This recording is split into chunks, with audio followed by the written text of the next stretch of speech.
Okay, we're gonna go ahead and start. Thank you and welcome. It's so nice to be here with my dear friends, and also I'm excited to hear today's Odyssey. So, a little rundown for those of you, and you all look like regulars to me, but I will go ahead and tell you the format more for Devon's benefit than anybody else, really. Anyhow, we're going to have Devon speak for as long as he does. If he goes beyond 40 minutes, I'll probably give him the cutoff. And then we're going to have a minute of silence. And this is really, really important. We just want to let time to let his words settle and everybody kind of absorb what they've heard. And then after the silence, there'll be time for questions. And I do ask that you raise your hand so I can give you the microphone. And that way, both the question and answer will be recorded. Super great. And without further ado, Devon Armstrong. All right. Well, good morning, everyone. My name is Devon, as Beth said. If you were here for last week, you heard my husband's story. He and I have a bit of a different style. I'm kind of an obsessive planner, so mine is more scripted. So yeah, I will go ahead and get started. Um, like most people who grow up in small southern towns, my exposure to religion began quite early in life. However, one of my earliest religious or memories of church is less of an experience of a service or a congregation and more of the experience of the church's physical presence within a community. So, following my parents' separation and divorce in the early 90s, we moved into a manufactured home on a small plot of land next to my grandparents in the very rural town of Resaca, Georgia. On the corner of our street, Pine Chapel Road, next to our house, sat Pine Chapel Methodist Church. It was a small building fashioned from many stones of varying sizes and fairly harmonious shades of light browns, grays, sandy beiges, and tans. Its windows were a rough but uniform pattern of stained glass in similar neutral tones, and they were highlighted by the crisp white of the window sills and the church eaves. At some point in the church's history, presumably to accommodate a growing congregation, a small cinder block building was constructed behind the church to serve as an event space, or as we all knew it, the fellowship hall. While I only remember the inside of the old stone church vaguely, mainly low light, dark wood pews and floors, and the smell that often comes with aging buildings, be it history or mold, I vividly remember the inside of the small tan cinder block structure that sat behind it. It was a simple, brightly lit room with white walls and drop tile ceilings, a small tiled kitchen to the left, and a carpet area full of white plastic topped folding tables and brown metal folding chairs to the right. Seeing as the church was surrounded by four homes, including ours, that belonged to members of our families, with an additional two that would be constructed in later years. It's easy to see how the fellowship hall became central to many of our family celebrations, including birthdays, baby showers, and even holiday dinners when our numbers outstripped the capacity of my grandparents' home. For this reason, Pine Chapel Methodist and small historic community churches like it hold a bright sentiment in my heart. It was a space of family communing that was free, if only in my mind, of the hellfire and brimstone indoctrination that is so common to many Southern churches. A place that was not free from the hellfire and brimstone indoctrination that is so common among many Southern churches was Maranatha Baptist Church. While my grandparents had brought my mother up in Pine Chapel Methodist, and my grandmother's sister, Tessie Ray, or Tom, continued to faithfully attend services there, my grandparents eventually sought another congregation. While I was too young to wonder at the time, I would later come to find out that their departure from the small Methodist church was precipitated by the arrival of a gay parishioner that the congregation refused to expel once his sexuality was made known. I would like to think that this decision was rewarded in later years, with perhaps the arrival of the gayest child Resaca, Georgia had ever seen, their grandchild, me, whom they loved, accepted, and supported. Oh. Knowing the reason for my grandparents' membership at the parish may have retroactively colored my view of the independent Baptist church that served as their spiritual home, but I feel that my memories of the place are relatively objective and fair. I recall Sundays sat in the aggressively white nave, the plush burgundy runner that slashed down the center aisle leading to the pulpit, where the white haired, red faced pastor would drone on to his brothers and sisters about the pressing need to get right with the Lord before Christ's imminent return. While I'm sure the preacher spoke on other topics, I don't recall many that weren't to do with the peril of everyone's immortal soul and the hell that awaited on earth for those who were deemed unworthy when the rapture came. Occasionally, on the particularly eventful Sunday, the pastor would wade into the waist high tank of water that had been built into the center wall behind the pulpit. This was where he would attempt to drown the sin out of those willing victims that he had coaxed into the pool with him with the promise of salvation. The front of the tank was conveniently made of clear plexiglass so the whole congregation could watch as the sinner was thrust backward into the pool of water. Rather cinematically, they would sink, temporarily suspended in slow motion, surrounded by bubbles as their lungs filled with water, and the love of Jesus Christ. Until they were once again ripped into the air, gasping, drenched, and born again. In my mind, the spontaneous reemergence was of each newly cleansed parishioner was met with a raucous chorus of cheers and hallelujahs with many tears shed and hands raised in praise. I also imagine my 5-year-old self looking on the display in judgment, adopting an expression that would be elicited by my face today, or from my face today. A sharply raised eyebrow and an artfully pursed lips, as if to say, really? This is what we're doing? My other memories of Marinette the Baptist Church come from a Bible school that I attended one summer with my cousin. I remember lots of crafts made with large, deep jewel-toned popsicle sticks, Elmer's glue, and copious amounts of glitter. In addition, we were also forced to perform a song for our relatives at the conclusion of the camp. With paper monkey masks adorning our little faces, we sang refrains of a song called I'm No Kin to the Monkeys. At least one chorus of which that I can still remember today. Though I was young, these sermons, songs, and lessons did what they were designed to do. They stuck with me. However, having quite the opposite result on on the eventual formation of my religious beliefs.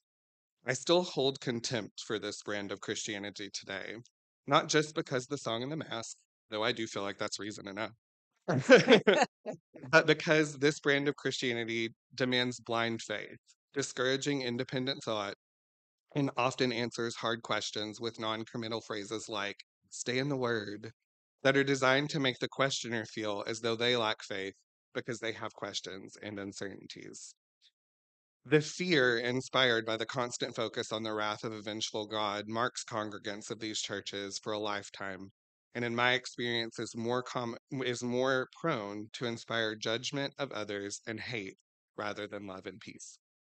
I was lucky to only attend Maranatha semi-regularly on special occasions, and perhaps this is why I escaped the damage that regular exposure to such indoctrination can cause. Or perhaps it was the early, however unconscious recognition of a deep difference within myself that was my shield. Sometime in the year 1993, after my parents had both remarried, every other Sunday we settled into a routine of attending St. Francis of Assisi Episcopal Church with my father and stepmother. The church's permanent structure was still under construction at the time, so the weekly services were held in a local elementary school. I don't have many recollections of the church's early years other than the morning that I sat with one of my father's yellow legal pads drawing an orange highlighter mermaid with neon pink hair and a bright blue tail that was tinted green by the legal pad's signature color as the service happened around me. But in 1994, the church moved into its permanent home in Ottawa, Tennessee. As I grew, the services became more familiar, and I began to know the prayers, songs, and even parts of the service by heart. While the thoughtful intellectual style of the sermons and the structure of the Episcopal Church resonated with me more than the hellfire and brimstone of the Independent Baptist Church, I still never uh, felt as though I belonged. I oftentimes found myself just going through the motions, focus drawn by the branches of the trees and leaves that swayed in the wind, never truly connecting. And though there were no trees visible from the windows when we attended services with my mother and stepfather at the United Methodist Church, I still found myself retreating from to that same inner place, making no real connection with the services. By the time that I reached the age of 13, I began to feel even more isolated in formal church settings. Society at large, and my peers more specifically, had made it abundantly clear that I was different, other, Mm. and living in the South had taught me that my particular brand of other was rarely welcome in religious circles. Due to this feeling and the desire to connect with something spiritual on a deeper level, I became very interested when a close friend began talking to me about her Wiccan practices. Seeing my interest, she recommended that I read a book that had introduced her to the craft called Teen Witch: Wicca for a New Generation by Silver Ravenwolf, not to be confused with Dorian Walker's 1989 cult classic of a similar name. I don't know why I felt the need to keep my interest in Wicca secret, but at the time it felt like the right thing to do. So on an evening under false pretenses, I convinced my mother and stepfather to take me to the mall's Barnes and Noble. After a tense car ride home, I stole away to my room enraptured, having successfully completed my mission. I had was able to purchase the book without them finding out, so that was a win. I still remember the book's glossy cover that depicted five semi-realistic cartoon teenagers standing in a forest clearing beneath a full moon. They were diverse in gender and race, and each one of them was dressed as if they were ready to take on a vampire in the latest teen drama, and I loved it. But more than the compelling artwork, I became engrossed in what I read. Entries about special ceremonies that honored the phases of the year and the cycles of the moon, and about a religion that not only recognizes the power of the feminine divine, but gave it equal, if not greater, standing than the male. A religion that not only recognized other religions, but did so without claiming to be the one true way to salvation or attacking their validity in any way. Though I was interested in continuing my exploration of this new path, my journey would ultimately be delayed. Unbeknownst to me, my brother was dating a young woman at the time who happened to be Wiccan, and this eventually led to Wicca becoming a topic of conversation at the dinner table. Having done a small amount of research and being a teenager, I took it upon myself to educate my family about what I had learned. My defense of Wicca was not well received by my mother and stepfather, who, though educated and accepting, had both been taught to fear any non Christian denominations in their own religious journeys. After a quick Google search on their part, I was brought into the spare room of our basement, where they passionately intimated the many dangers of Wicca and paganism. Mm. After this conversation, out of respect for my mother and stepfather's wishes, I decided that I would wait until I became an adult to continue my exploration of this path. During the 5 years that followed this incident, I continued with the status quo, attending church services when required, and never finding the connection that I sought. All the while, questions continually compounding. Upon turning 18, I did tell my mother that I was studying Wicca, this time my admission leading to a much different conversation. She respected the fact that I was now an adult and could make my own decisions, while it still made her nervous. But I was also finally able to express some of the questions that and sentiments that had been compounding for so long. Questions like, what makes the Bible superior to any other mythos or creation story? from other cultures.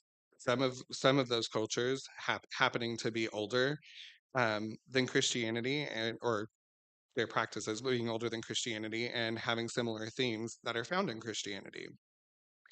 Would God not be happy to accept a person with a different set of beliefs that had lived their life as a good person because of their own desire to be good and do good, rather than a fear of some punishment that awaited them in an afterlife if they didn't? How can we believe that the Bible is the unadulterated Word of God when it was historically written in a time when writing was so uncommon that it was a job and that it was translated from another language? How can we treat the Bible as law when it is known to have been edited and, in fact, have entire books removed? And what becomes of people who, by birth, would never have the opportunity to be exposed to Christianity? And at this point, these questions actually did resonate with her, and it started her onto a new path in her religious journey, Hmm. to seeking answers to some of those questions that I found out, and actually found that out years later. So, um, throughout the years, I continued my Wiccan practices, both as a solitary practitioner and as a part of groups.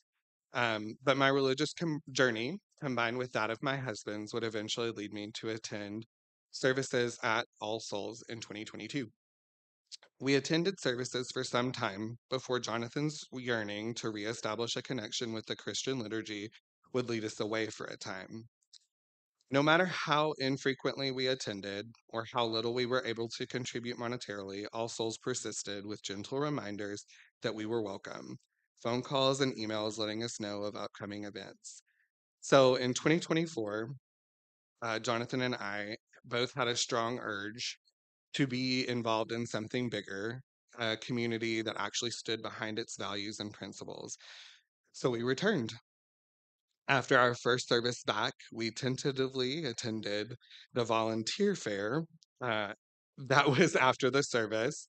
And though it was our first time back in some time, our interest was met with enthusiasm, especially by our beloved RE director, who approached us very quickly upon entering the room and said, "So, have you thought about being involved in the RE group?"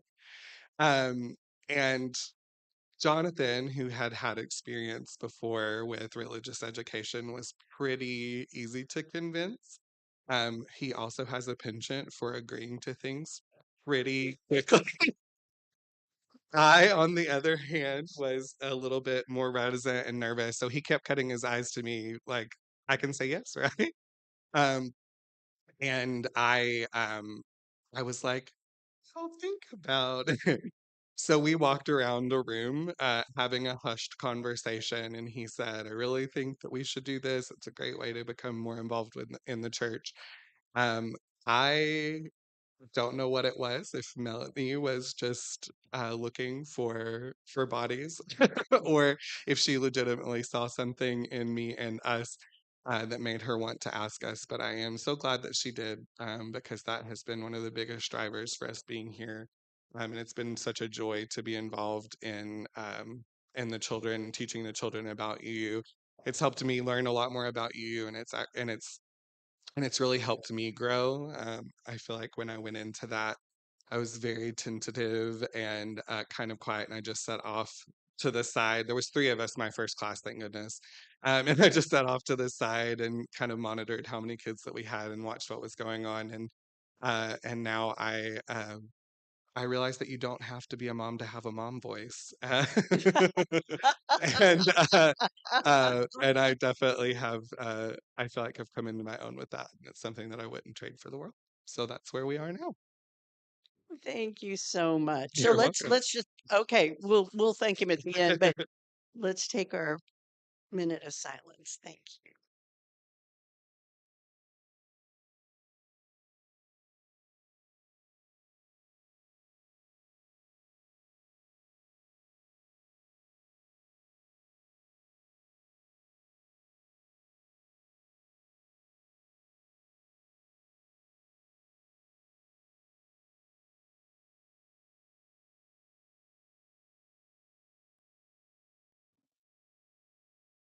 And as George circulates the collection basket.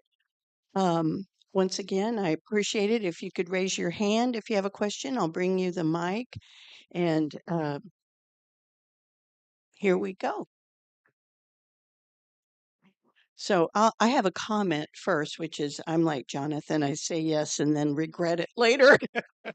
I don't know if he ever regrets it, but um, what I do want to say is this is such a remarkable journey.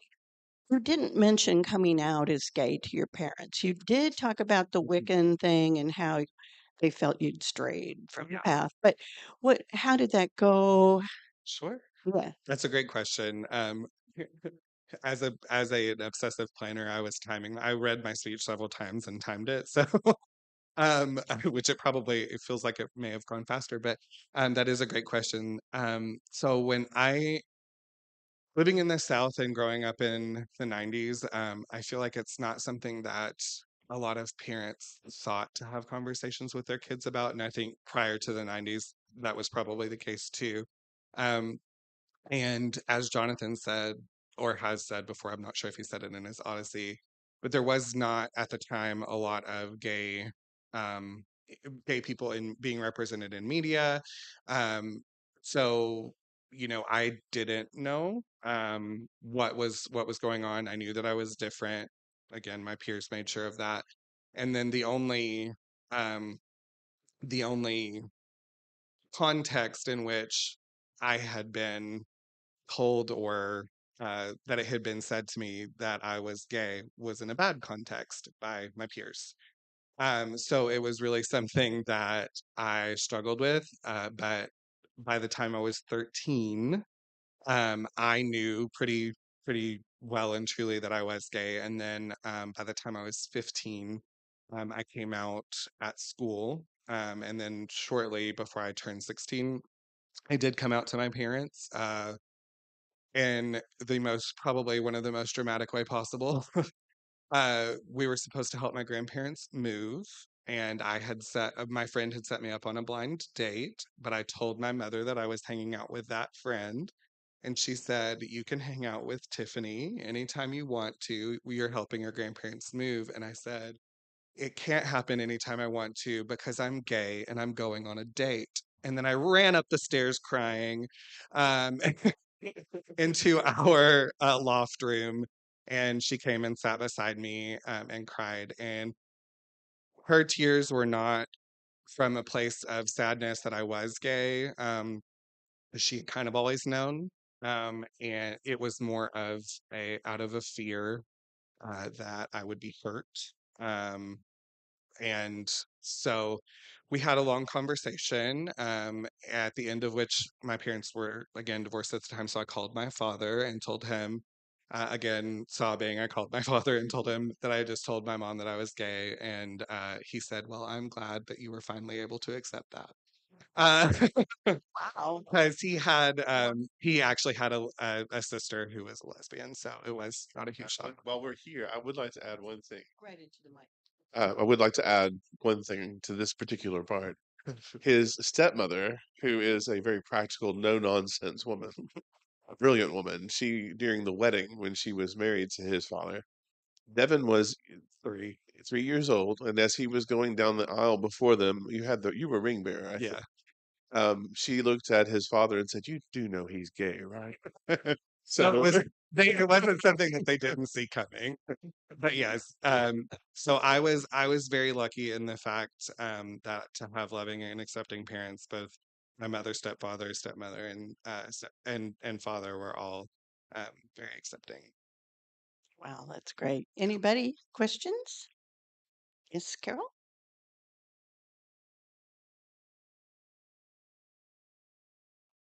We should have walking music.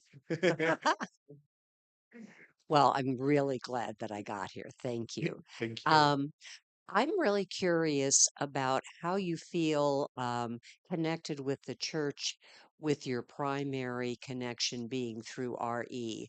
Early Mhm. in my life, I was very involved with religious education when Hmm. my children were little. And in that church, there was an upstairs and a downstairs. And the downstairs was religious education. Hmm. And it got to the point where people really said to one another, well, are you an upstairs or a downstairs person? Yes. So I'm curious about how it feels to migrate to other Yes. areas. Yes, that's a great question. Because it is something I noticed myself when we first started coming, or first started doing RE, because it was very shortly after we came back. So we were fairly new faces.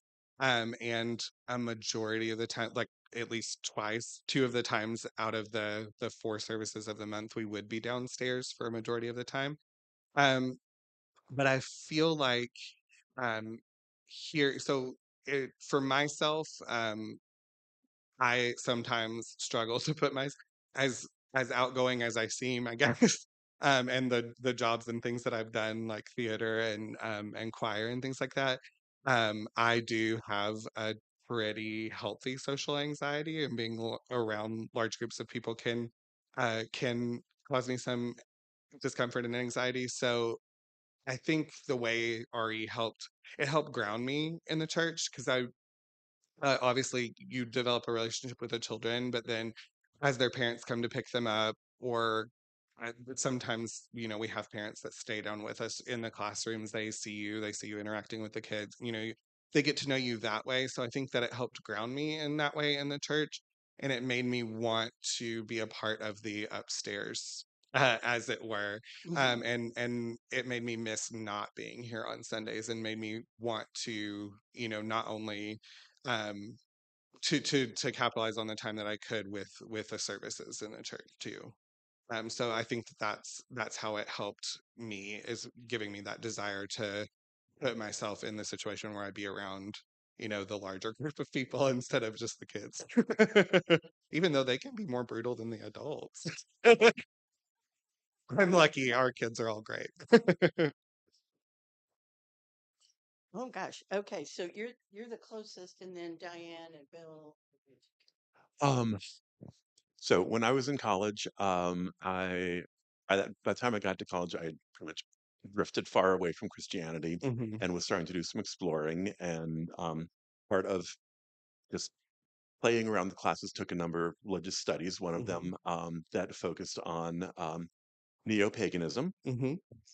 One of the challenges I found, even though I was attracted to many things of it, one of the challenges I found, at least with the flavor of neo-paganism that I was predominantly surrounded by, was it was very strongly feminist and almost entirely woman-centered. Hmm. And as a gay man, what little mention there was of the god was only in relation to the goddess. Hmm. And I actually ended up writing my final paper in that class on trying to be a gay man in a woman-centered religion. Hmm. Um, Absolutely. and that as pagans had recreated a creation story, I found myself taking the pagan creation story and rewriting it. Hmm. How, I guess, how do you feel? Or what are your, I guess, your beliefs, or I don't know, how do you interact with the idea of the feminine and masculine and all that? Absolutely. So my journey with that, because it's definitely very similar to what you experienced. A lot of groups specifically, what you will find are heavily feminine centered, which is why I included that part about it being either equal and or placing the feminine above the masculine. Um, the balance of it is what drew me. The balance of paganism or Wicca, because I do now consider myself to be pagan rather than Wicca. But the balance of that is what initially drew me. But through my journey, I feel like I've interacted with it differently, because I came to accept about myself that I was gender fluid or non-binary. And so um, recognition of the femininity, or it holds a different place for me. But that's why I feel I've gotten back to kind of uh, practicing paganism as a solitary practitioner, because it can be difficult to find that something that's equally balanced and whatnot. And I think the beauty of paganism is that because so much of what was practiced prior to Christianity has been lost because of Christianity, um, it and the erasure that happened, I feel like you can, kind of like you said, you can write your own, or follow the mythos that that speaks to you the most, and kind of develop that. So I definitely feel um, that it's the way, basically it's the personification to me of what the divine as a whole is, not necessarily like a hard and fast, like, this is what I think happened to create the universe. This is what, there's a lot of unanswered questions in my pagan practice, and I feel like it just, the personification of what I believe within paganism has given me the comfort to deal with those unanswered questions, and to sit with the fact that we don't know what's going on, and what's, if that answers your question. Um, can you talk to us about your geographic journey and how your spiritual journey might have connected with that? Absolutely. So I was born in Georgia, right on the Tennessee border. So I claim Chattanooga, Tennessee, because most people have not heard of Ringgold, Georgia, which is where I grew up. Um, Growing up in the '90s as a queer person, I do feel like um, that specifically, being in the South, is what uh, pushed me away from Christianity. Um, I feel like it could, my story could have been written in a number of different ways had I found a different organization, had I found a UU church earlier. Like, I don't know that I would have gone down a pagan path. I may have, as paganism exists within the UU church, it may have still happened. I'm not sure, but I definitely know that my path away from Christianity was probably spurred by the fact that I lived in the South for a majority of my young adult and early adult life. And then moving here, um, I would say actually strengthened my pagan beliefs, because as we moved here, Jonathan was also pagan for a time when he was going through some trauma that led him away from the church. And so I think that moving here helped strengthen that, because again, Jonathan is one to seek community, and he actually found a group of people that were practicing here, that we became involved with, and then we ended up, as he mentioned last week, founding our own pagan religious order for a time. So yeah, I think that uh, growing up in the South helped set me on the path away from Christianity, and then coming here kind of helped reinforce that and strengthen the decision that I had made. Hi, Devon. Hello. We got Jonathan's perspective about meeting you last week. Can you give your perspective about meeting him? Yes. I can. So, as Jonathan said, my father was a member of or is still currently a member of an Episcopal religious order called the Brotherhood of St. Gregory. And it is a group of friars. So they live independently of each other in many different areas scattered across the United States.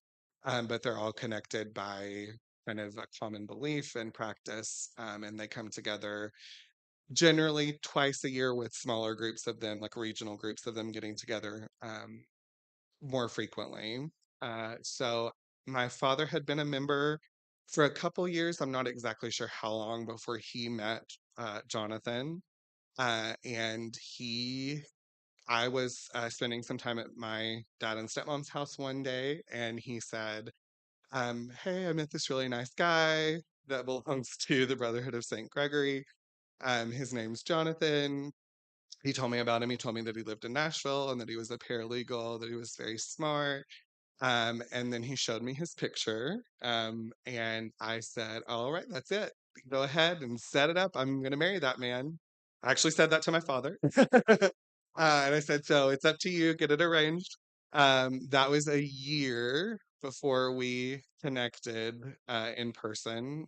They were on a, so I went to see my father take his first profession of vows in New York. Um, and I knew at that time that Jonathan was single. Knew, and anywho, we connected, and he ended up riding in the car. He ended up switching cars because I think he was initially riding with my dad and stepmom. So he ended up switching cars, and being in my car, and we had a long conversation. He was still living in Nashville at the time, getting ready to move down to Chattanooga. And I think after that, we talked on the phone every day until he moved to Chattanooga. And then on August the 19th, we met in Coolidge Park in downtown Chattanooga, and that was kind of, and then a year later, we were engaged. So,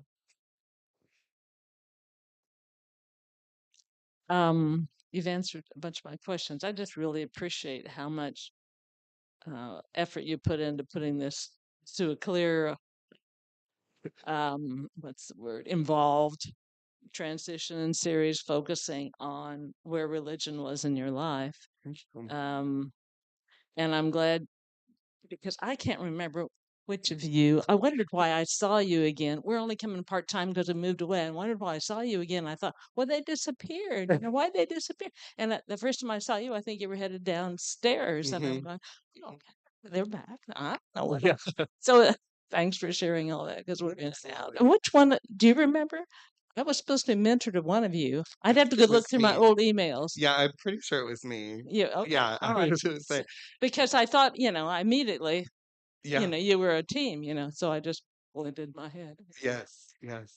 So as a result of the last question, I wish I'd heard you, but we were out of town last week. So, um, Yes. oh, well, not everybody's is, so I don't Yeah, haven't tried to his will access. be available. Oh, well, thank you. Yeah. Yeah, okay, again, and thank you both. And I just really appreciate that the religion. It's so interesting. People have asked me to do a. I'm only talking, not asking. To do an Odyssey because we're always looking for people, right? And I said, well, I don't have much to say because my folks helped start the fellowship in Lawrence when I was in school, and I just haven't.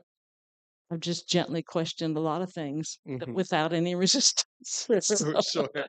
Sure. anyway, thank you for sharing your. Absolutely. And thank you, because like I said in that one of the things that kept us coming back were the gentle reminders and the gentle just the gentle reminders that we were welcome no matter how long we had been away, and you were one of those voices, and I really appreciate it. Good morning. Good morning. I was struck by the level of detail you remembered about your early years, the colors and shapes Yes. of your world. How do you feel that evolved in your life? I guess it feels like it must have had an effect of the path you might have followed, that awareness that you had so early. That's interesting that you picked up on that, and thank you for the question. I actually have a condition called aphantasia, which is the inability to visualize in your mind's eye, I guess. I can do it vaguely, but I didn't realize until I got older and actually stumbled upon a YouTube video about aphantasia that was something that was going on with me. Um, but I do feel like since I was young, I latch on to things, those types of details to help me remember things because it's not something that I can easily recall. And as I was doing this, A lot of the time, because I cannot visualize, a lot of the time I will actually look for reference photos and different things of that nature. So I did actually um, look on Google Maps to go to our old like house and go down the road to look at the church and see images of it. Interesting. And actually did the same thing with the Baptist church. So some of those details, while I do like can foggily remember them, and they appeared, the images that I saw were very uh were aligned with what I like foggily remembered. That is something that I do frequently, is like look for reference details, and also, like I said, latching on to descriptive things, because it's not something that I can do easily in my mind.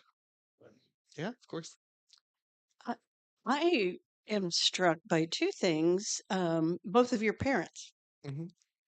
And what you said earlier about when you were talking with your mom at age 18 and told her you were Wiccan, and at Hmm. that point she wasn't, saying don't do that. But you said later you found out that that started her spiritual journey. So that's question one, kind of where did she end up with that? And then your dad, who actually became a monk, am I A understanding that? friar, yeah. Friar, excuse me. Thank you. Those, I don't know those terms very Yeah, well. So yeah. only because I was because of my connection with him and my dad do I know those terms. Okay. Okay. So I mean that seems like I don't know, maybe boiling hot that you Hmm. you kind of spilled over on your parents. I had another question. So the second question is, do you have any brothers and sisters? And if so, are they religiously affiliated? So first your mom, then your sibs, if they exist. Absolutely. So my mom, um so at the time, when I told my mother that I was pagan, like I said, because I was 18, she did accept it. And though I do know, because I accidentally happened upon her journal one time, because it was just a book and I didn't know that it was her journal, otherwise I wouldn't have picked it up. But on one of the first pages, I saw it was kind of like a devotional journal, that, and she had written like an entry about me and hoping that I found my way back to the church and things like that. However, I she and I did have a discussion years later, and I don't know how many years it took for her to get to the place, because she, more so I think than my dad, had that religious trauma in which she felt like if she questioned or moved away from the church in any way, that she would be like severely punished by God. Um, and so she told me about a conversation that she had with one of her extremely religious friends. And I think part of it came from like the echoes of the questions that I had posed to her when I was 18, but also part of it came from her being such a strong advocate for me being gay, because she is fiercely protective. And she's fierce. She Mama, yeah, Mama Bear. yeah, she is, and she calls herself a mama bear. But she is fiercely protective, and she advocates for Jonathan and I and our rights. And that friend who had watched me grow up, um, I think started to say some things that were not necessarily uh, truth or kind to the gay community. And so she started posing some of the questions that I had posed to her all those years ago to that friend. And that actually wound up being incorporated. So she said, um, to that friend, like, is it not, do you not feel like it's arrogant to believe that this way is the only way? And how about all those, the Council of Nicaea and all the books that were removed to edit the Bible in a way that, women are subservient, and just all those things that she posed to her. And she said, just stay in the word, Donna. So that's where that part of that came from. Wow. There was no real answer. It was just stay in the word. So at this point, my mother is, I would say she's loosely Christian or agnostic, but she also has kind of some of the similar things that I do of social anxiety. So she likes to have people that she knows when she goes someplace. So hopefully when we're down there, we'll be able to go to a UU congregation with her and get her set up with that, because she's very drawn to it. So she's very drawn to the UU congregation. And then my father actually of the two of them, you would think that he would be the one that was less accepting of my paganism, but he was actually much like um his response to me when I came out. He was like, "Oh, cool, yeah, so that's what you're doing for now. Like maybe one day you'll be a Buddhist," or like what he just did not really mind. He had studied theology in school and stuff like that, so it was never really an issue for him. And then yes, I do have an older brother. He's 5.5 years older than me, and he is, I would say, it holds if most anything he would be closely related to the Episcopal Church. I don't know how frequently he attends, but I do know that if he does attend, it's generally Episcopalian. Well, I just wanted to add with his family, they are such an anomaly, in the South particularly. All of them in his core family accepted him as he was, have they've accepted our relationship. Um, she knew that my mother rejected fully everything about me, and after meeting me the first time, said, "Well, if she doesn't want him, I'll adopt him." She You said, know, "If you just two don't work out, I'm going to adopt him." so so she is a wonderful, she's a she's a registered nurse. She's accomplished many things on her own, single mother, all those things. And up until she married Jack. And he's just a very kind-hearted, loving person, an accepting person. And the same thing is true of his father, his stepmother. They're all thinking people. Um, Another anomaly in the South, I'm sorry to say. Um, even Bill Clinton mentioned that. Uh, It's it's a hard thing because my family is the opposite. They firmly reject everything about me. My relationship with my mother and brother right now is based on text messages because that's the best we can do. And the rest of my family doesn't speak at all. And even on his deathbed last year, my father wouldn't speak to me. So it's the exact opposite. His family, I just sometimes I'm a little envious, but then I remind myself they're my family now too. So, but they're wonderful, amazing people. And so anyway, I just wanted to make sure that dynamic was added to it.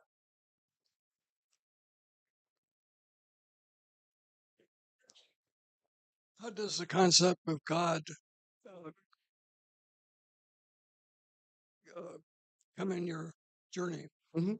Um, so I think that I've always had, and I think I like I'm retroactively imparting this feeling on my younger self, but I do feel like like I said, I never really felt connected to the Christian religion, but I didn't feel disconnected from deity. And I've always firmly believed that because people are so varied and their experiences are so varied, that it would be impossible for one religion to fit any one person. And so our concept of God and divinity, um, it seems natural to me that people would have different personifications that help their mind make sense of such a large concept as divinity. So my my broader concept of divinity, like I said, in my pagan practice, also being somebody that can't really visualize, um, I do have a an extensive pantheon that I follow. Um, so that is just like the personification of deity that makes sense to me and helps me communicate with what I feel that divinity is on a larger scale, and that to me, kind of in the like loose, foggy way that I can imagine it, is that like giant light at the center of the universe. That's just like peace. And in my mind, like it's just kind of where complete or finished, like evolved spirits return to and kind of um, guide us through life. So that's uh, divinity and religious practices to me are more of a way of focusing energies and like getting those where I want them to be so that I can potentially affect change with my energies. And then, like I said, that personification, that human personification, is just like a centering um, for my mind to be able to comprehend divinity on a larger scale, if that makes sense.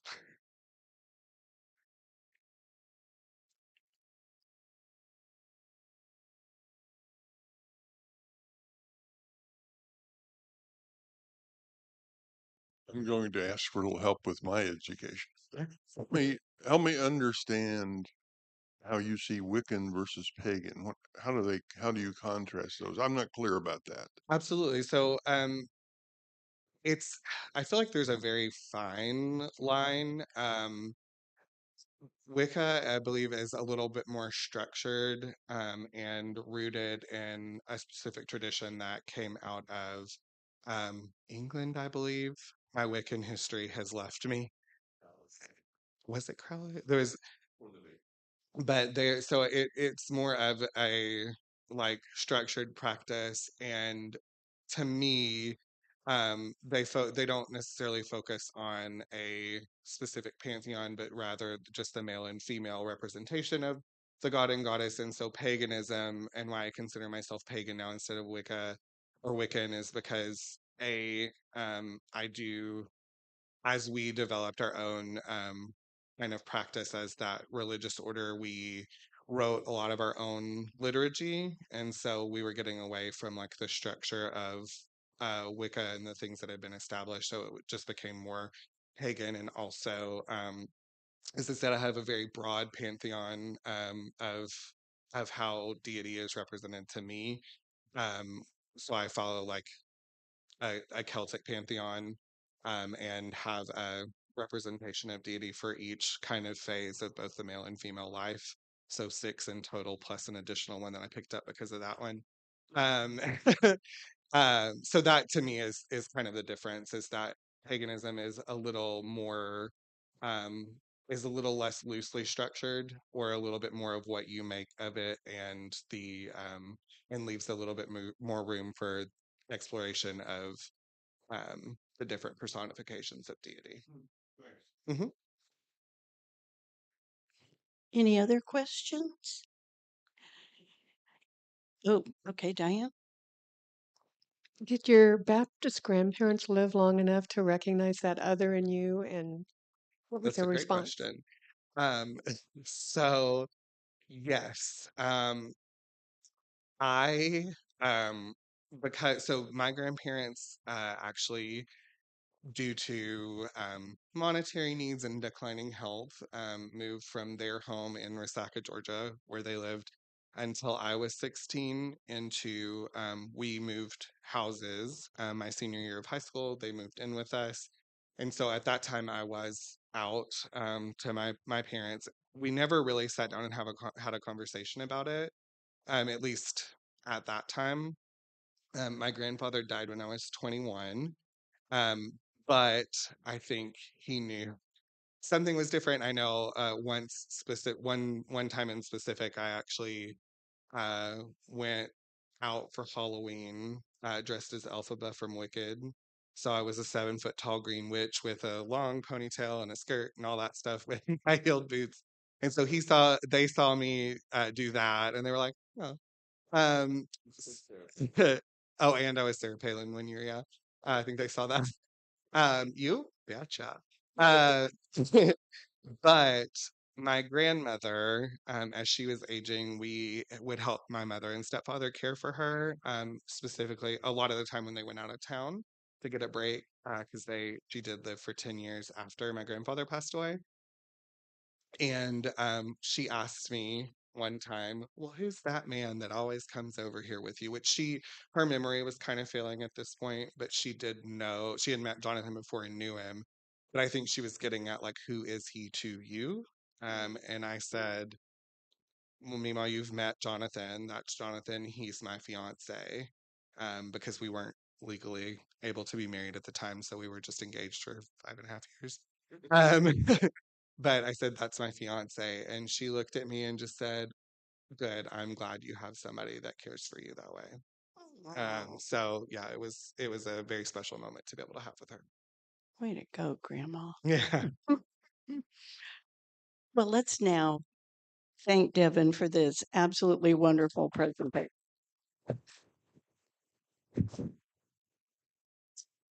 And okay, here's how you get the link to watch the Religious Odysseys. Email av at allsoulskc.org. Okay, so the web address of the church with AV for audio visual in front of it. So AV at allsoulskc.org. And if you have other questions, Mika used to have some cards that I would pass out so people wouldn't forget the email address, but it's everywhere. I mean, you can Google All Souls and find it. But anyway, we did that very deliberately such that people would feel free to say some fairly personal things on these odysseys and to not feel like anybody and everybody on the World Wide Web could comment on that. We don't feel like that's appropriate. It's pretty personal. So now you know. And again, I thank you so much. Be sure to come back next week. Thank you all. Oh, that was. Thank you. Were you the one who came up with that?